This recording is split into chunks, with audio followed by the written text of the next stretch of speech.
మీ ఓటమికి అసలైన కారణం ఏంది అని అంటే ఏం చెప్తారు మీరు? కారణాలు నేనైతే విశ్లేషించలేదు. కానీ నేనొక్కడినే ఓడిపోలేదు. మొత్తం రాష్ట్ర వ్యాప్తంగా చాలా మా జిల్లాలో మరీ ప్రత్యేకంగా మీరు గెలిస్తే బాగుంటుండే కదా మరి అట్లంటే? డెఫినెట్‌గా గెలవాలని పోటీ చేసినాం కదా! ఓడిపోతామని అంటే అసలు నేను పోటీ ఎందుకు చేస్తా? కేసీఆర్ గారు టికెట్ ఎందుకు ఇస్తారు? డెఫినెట్‌గా గెలుస్తామనే నమ్మకం నాకుంది. గెలుస్తారనే సర్వేలు కేసీఆర్ గారికి కూడా ఉన్నాయి.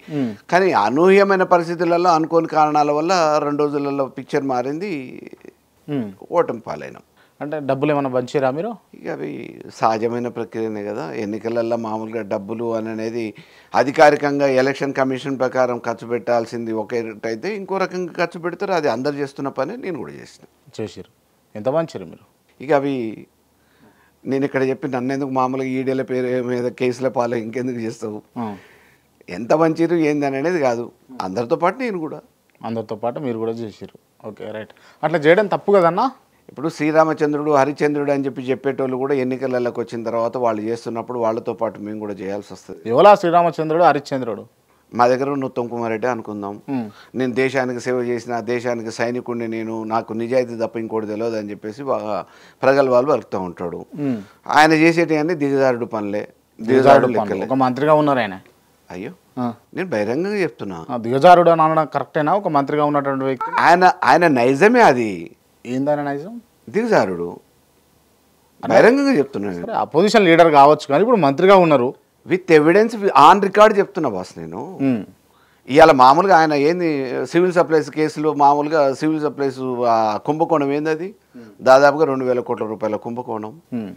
ఇవాళ ఆఖరికి కాలం మీద పనిచేసే 20 సంవత్సరాల నుంచి పనిచేస్తున్న లష్కర్లని కాదని చెప్పేసి 1,50,000 2 లక్షలకు ఒక్కొక్క ఉద్యోగాన్ని నమ్ముకున్నాడు. అట్లా 300 మందిని 6 కోట్ల రూపాయల కోసం ఎంతోమందిని సామాన్యులు బలి చేసి. ఇక ఆయన మామూలుగా నీతిపరుడా?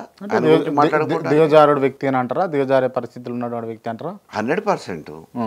అనేక ఉదాహరణలు ఉన్నాయి. 2018 ఆయన పిసిసి ప్రెసిడెంట్గా చేసింది ఏంది? టికెట్లు అమ్ముకోలేదా? టికెట్లు అమ్ముకున్నాడా?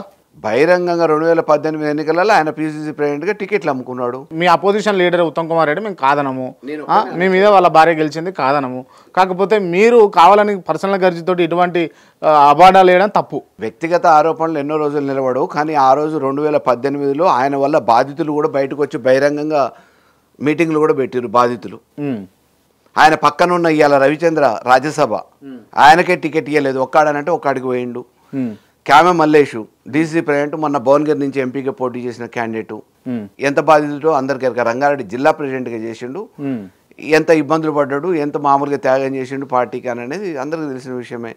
షేర్లింగంపల్లి భిక్షపతి యాదవ్ ఎమ్మెల్యే, ఆయన ఎంత ఇబ్బంది పడ్డాడు, ఏమైంది? ఆర్ కృష్ణ ఎక్కడండి? ఎల్బీనగర్ నుంచి వచ్చేసి మామూలుగా మిర్యాల కూడా పోటీ చేపించడానికి మా కుటుంబం పేరు మీదనే కదా. యువరాష్ట్రాల కోసం ఆర్ కృష్ణ తీసుకొచ్చి అక్కడ పోటీ చేపించారు.